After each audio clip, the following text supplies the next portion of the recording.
Recently, a deeply spiritual and politically sensitive matter reached a fresh peak of tension between China and the Tibetan government-in-exile, the next Dalai Lama. Chinese authorities unequivocally restated their claim that Beijing alone has the right to determine the reincarnation of the spiritual leader of Tibetan Buddhism.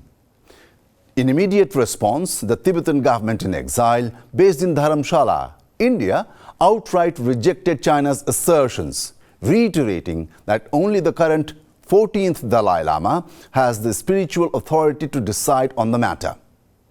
Namaskar and welcome to Sansad TV. I'm Rajiv Kumar Singh.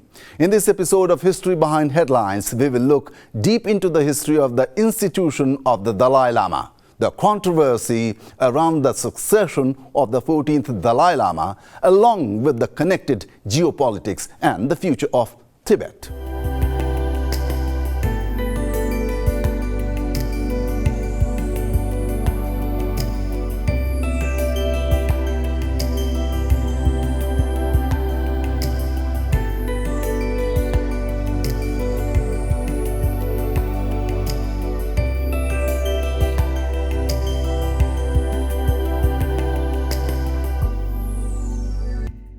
The renewed friction between China and the Tibetan government-in-exile has once again brought international attention to the Dalai Lama, a symbol of peace, resilience, and the Tibetan people's struggle for autonomy. The spiritual lineage of the Dalai Lamas dates back to the 14th century, but the current standoff is as modern and geopolitical as it is religious.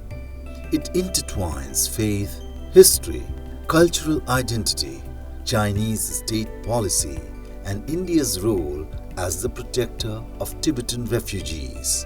To fully understand the implications of this controversy, one must dive deep into the history of the Dalai Lama institution, the political and religious context of Tibet, and the larger game of power between China and the world, with India at its very heart.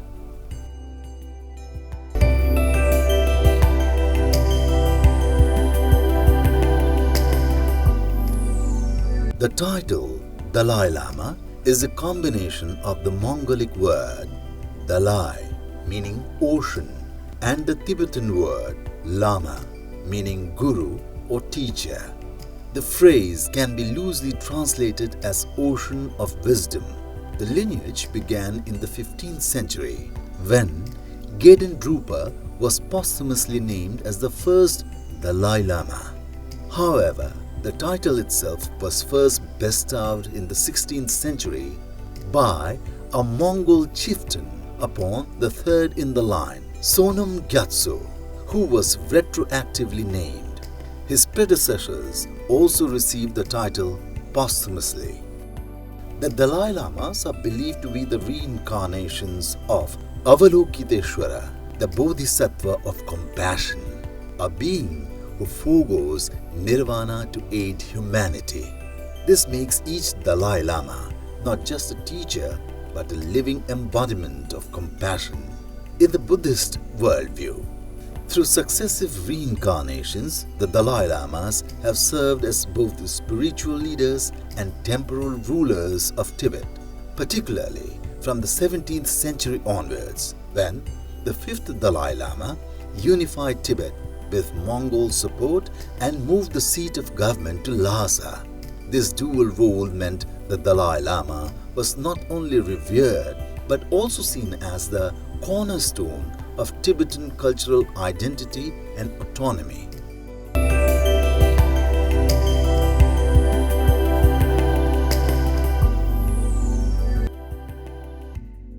The process of selecting a Dalai Lama involves identifying and recognizing the reincarnation of the previous Dalai Lama rather than a direct election.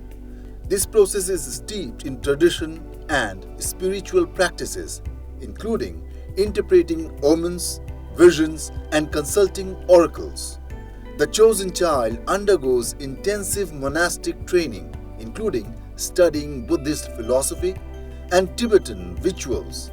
Until the young Dalai Lama is old enough to assume his full responsibilities, a regent typically administers the affairs of the Dalai Lama's office. In the past, the Panchen Lama, the Dalai Lama's teacher, played a crucial role in identifying the Dalai Lama's reincarnation.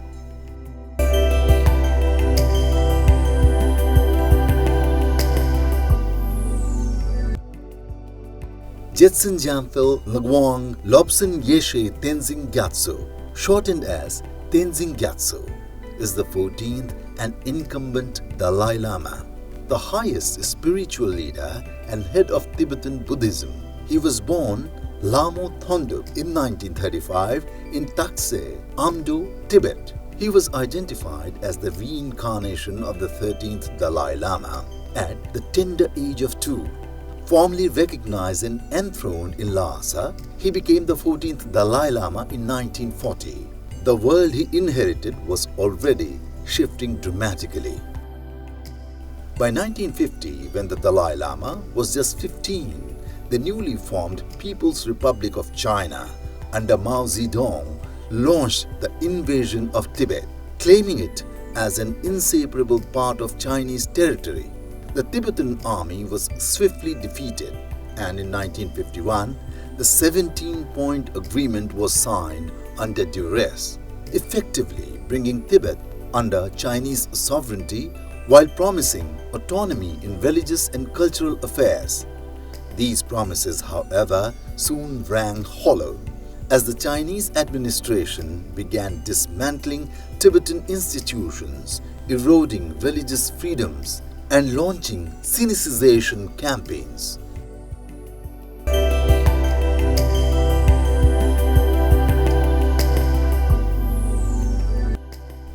By 1959, widespread discontent erupted in the Lhasa uprising.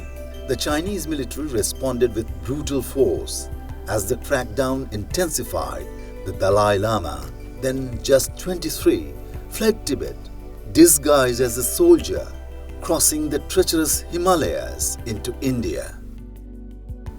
India, under Prime Minister Jawaharlal Nehru, granted him asylum and allowed him to establish the Tibetan Government-in-Exile in Dharamshala, Himachal Pradesh. From there, the Dalai Lama began his lifelong mission to preserve Tibetan culture, promote Buddhist values, and advocate for Tibetan rights and autonomy through non-violence. This escape marked the start of a profound and historic India-Tibet relationship, one that continues to shape India's strategic calculus vis-à-vis China.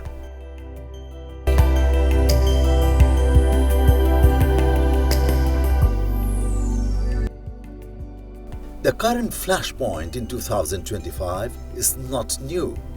In 2007, China introduced the State Religious Affairs Bureau Order No. 5, which mandated that all reincarnations of Tibetan Buddhist lamas must be approved by the Communist Party. The law was widely ridiculed but laid the groundwork for today's succession clash. As far as this reincarnation issue is concerned, so this is primarily China's attempt to legitimize the institution of Dalai Lama, which would be, chosen by the Chinese, and of course to curtail the influence of the 14th Dalai Lama and maybe the reincarnate Lama in the future, which is born or designated by Dalai Lama's this trust called Garden Padrum Trust in future. So it sets a clash between, you can say, the entire Tibetan community in exile, whether they are in India or elsewhere, and the Chinese Communist Party. China's goal is clear: to install a pro-Beijing Dalai Lama, thereby weakening the Tibetan cause, ending hopes of autonomy, and solidifying control over Tibet. Chinese authorities have been grooming their own Panchen Lama after detaining the real Panchen Lama, recognized by the Dalai Lama in 1995.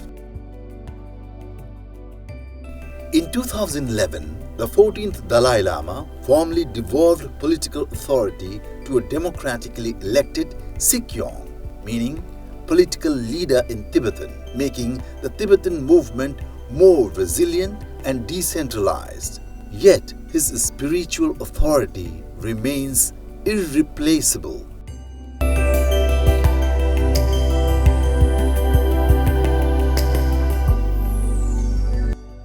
The 14th Dalai Lama has made his position unambiguously clear.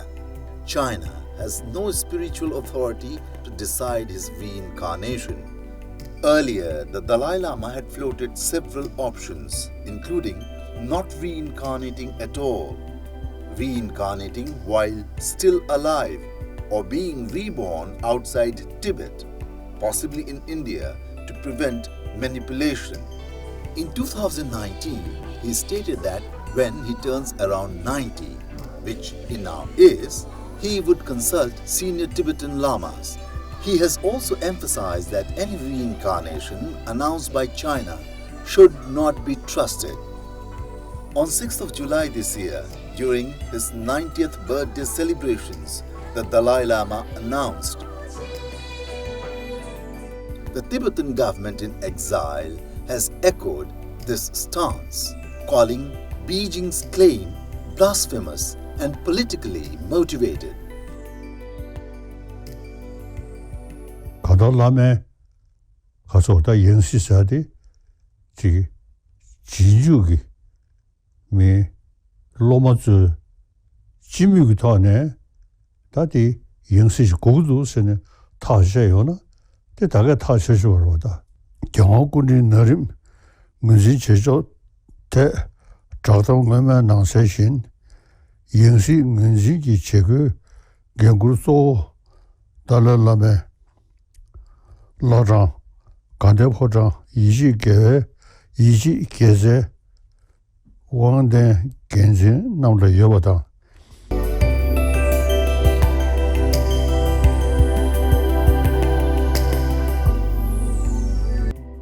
India's hosting of the Dalai Lama since 1959 has been a source of soft power and spiritual prestige, but also a thorn in Sino-Indian relations. China has repeatedly cautioned India against allowing the Dalai Lama to engage in political activities or visit regions it considers sensitive, such as Arunachal Pradesh. Despite this, successive Indian governments have upheld his right to reside and speak freely. In recent years, especially after the Doklam standoff in 2017 and the Galwan Valley clash in 2020, India has begun shedding its earlier reticence. There is growing support for reaffirming ties with the Tibetan cause, not just as a moral issue, but also as a strategic guard against Beijing. We have been congratulating Dalai Lama on his birthday, and this time Prime Minister Modi did the same thing. And also, various Indian political leaders, including our defense minister.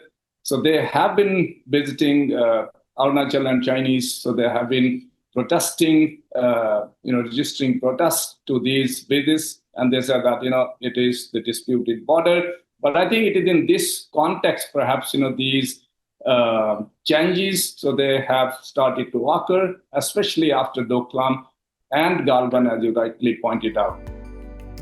In 2023, a bipartisan group of Indian MPs called for formally recognizing the Tibetan government-in-exile. Recently, the Chief Minister of Arunachal Pradesh, Pema Khandu, has publicly said that India shares border with Tibet, not with China.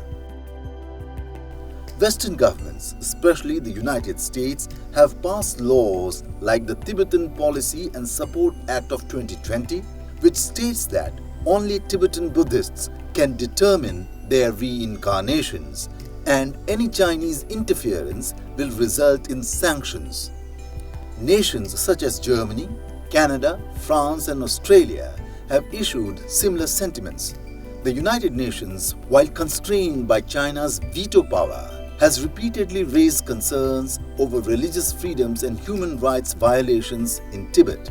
Yet, no country has officially recognized the Tibetan government-in-exile, a move that would invite severe Chinese retaliation. Most nations, including India, continue to officially recognize Tibet as part of China, while tactically supporting the Dalai Lama's humanitarian and spiritual leadership. For the Tibetan people, the Dalai Lama is more than a religious figure. He embodies the very soul of Tibetan culture. Tibetan Buddhism is deeply intertwined with daily life, values, festivals, education and governance. The Institution of the Dalai Lama is the spiritual heart of this system.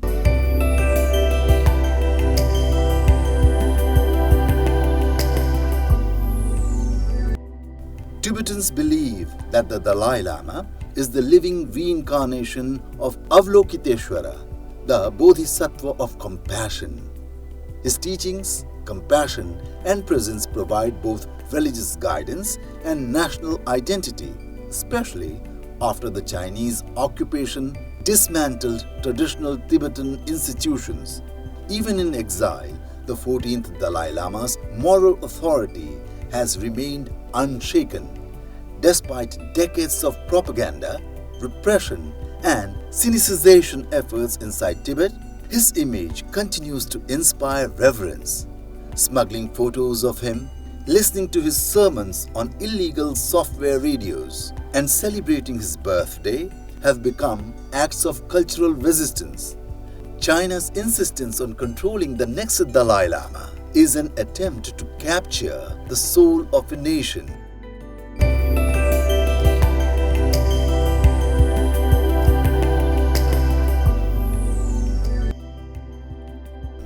Since the 1950s, the Chinese Communist Party, CCP, has pursued a relentless campaign to erase Tibetan identity. Monasteries have been demolished or converted into museums. Tibetan language instruction has been curtailed in favor of Mandarin. Tibetan youth are sent to boarding schools, away from their families, often subjected to ideological indoctrination. Thousands of monks and nuns have been imprisoned or expelled, and surveillance systems are installed even in temples. According to Human Rights Watch and Tibet Watch, over 80% of Tibetan monastic institutions are under direct CCP control. Religious leaders are vetted and appointed by party committees. Moreover, massive Han-Chinese migration into Tibet has diluted the region's demographic makeup. Through these tactics, Beijing aims to replace Tibetan Buddhism with patriotic religion and Tibetan nationalism with loyalty to the Communist Party.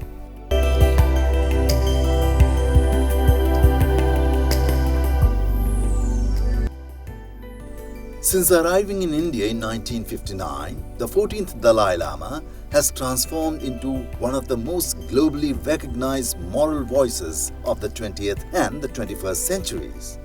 He was awarded the Nobel Peace Prize in 1989 for his non-violent struggle for Tibet and for promoting global peace, interfaith harmony, and ecological consciousness. He has authored over 100 books, delivered thousands of lectures, and met with world leaders. In his teachings, he has consistently emphasized compassion, dialogue, and inner peace, urging his followers to be 21st century Buddhists. He has also modernized the Tibetan movement, making it more democratic and rooted into global human rights. In 2011, he voluntarily stepped down from political leadership, allowing a democratically elected Sikyong to take charge, a rare example of relinquishing power. Yet his charisma and wisdom continue to make him the most powerful voice for the Tibetan cause, precisely why China is so eager to control the narrative after him.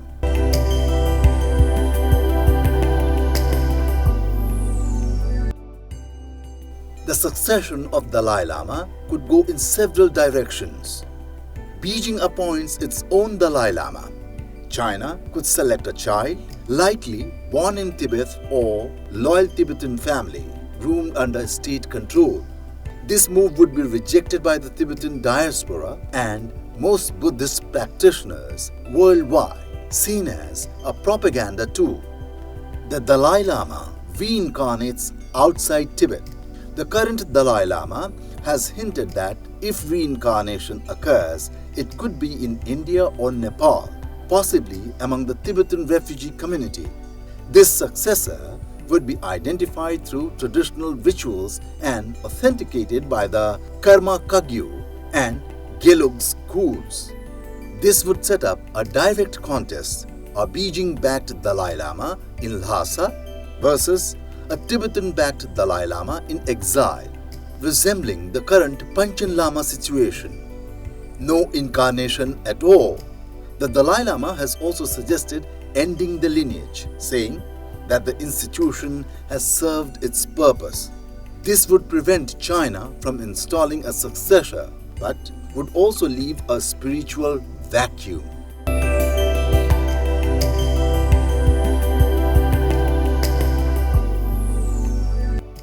Beyond Tibet, China is attempting to expand its religious influence across Asia by positioning itself as a new global leader in Buddhism. It hosts international Buddhist conferences, builds Confucius institutes, and funds temples and monasteries in Nepal, Sri Lanka, Myanmar, Thailand, and Laos.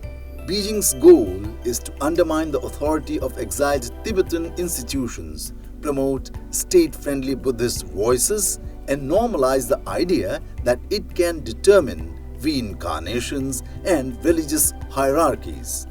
Instruments they employ, of course, they are in the line of, you can say, the trade and economic policies, which are aligned with the Belt and Road Initiative, and to various instrument of state policies in these countries, including South Asia and Southeast Asia, and even you can say beyond these regions. So yes, China has been building this narrative, the round narrative of Chinese Buddhism, and undermining various other sects of Buddhism, including the Tibetan Buddhism, I would say.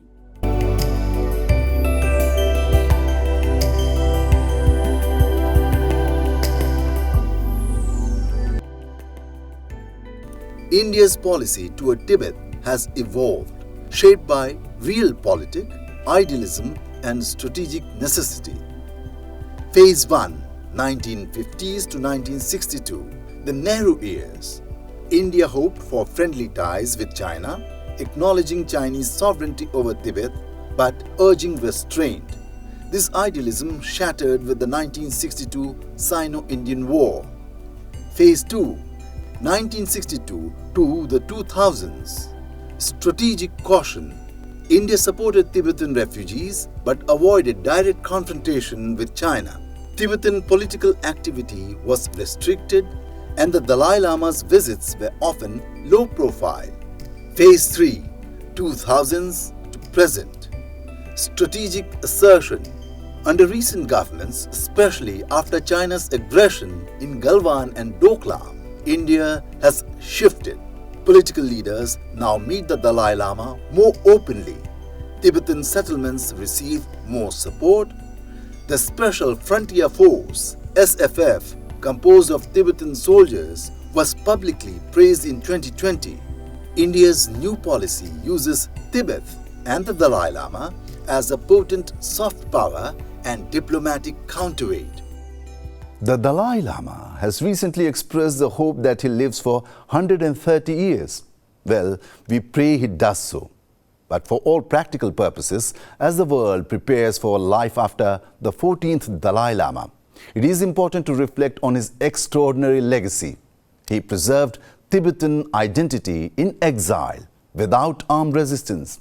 He turned global attention to Tibet through compassion and non-violence, earning admiration from across religious and political lines.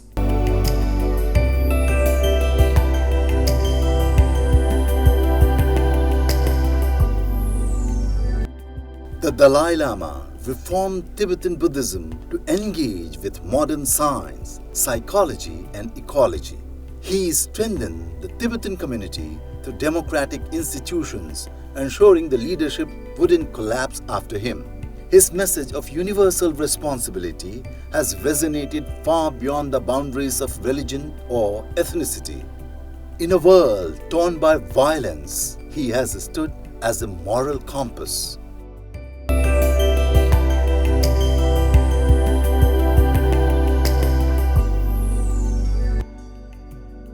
The coming years will test the Tibetan movement like never before. The current Dalai Lama has been the single unifying figure. After him, a younger exiled Dalai Lama may take time to gain acceptance and authority. The Chinese appointed Dalai Lama will be widely rejected, but Beijing will promote him through massive propaganda. The Tibetan diaspora will need to rise to the occasion spiritually, politically, and culturally. Yet, hope endures. The Tibetan struggle is no longer dependent on one man. Its foundation now lies in values, community, and international awareness. Digital media, youth activism, and global Buddhist solidarity can amplify the movement. New leadership may emerge from within the Tibetan youth, educated, passionate, and grounded in both tradition and democracy. And as the climate crisis intensifies, the environmental wisdom of Tibetan Buddhism will gain renewed relevance.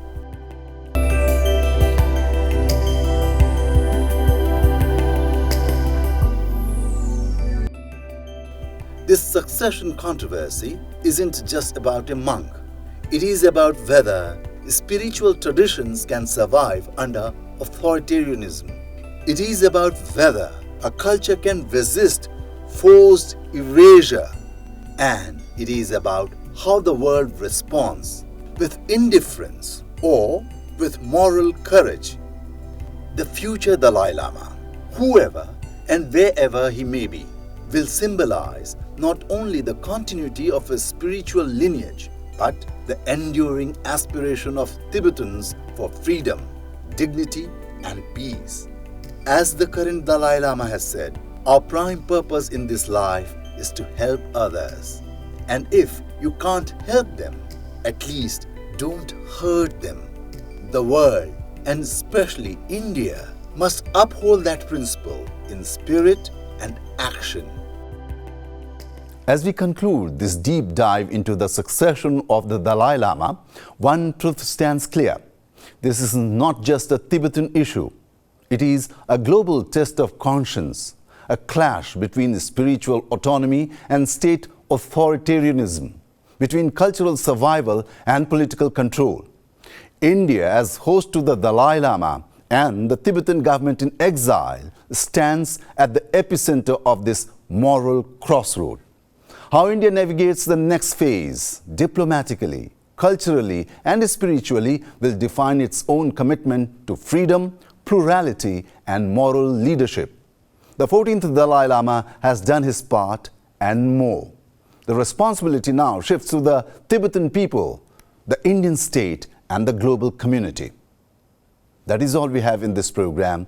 Thanks for your time.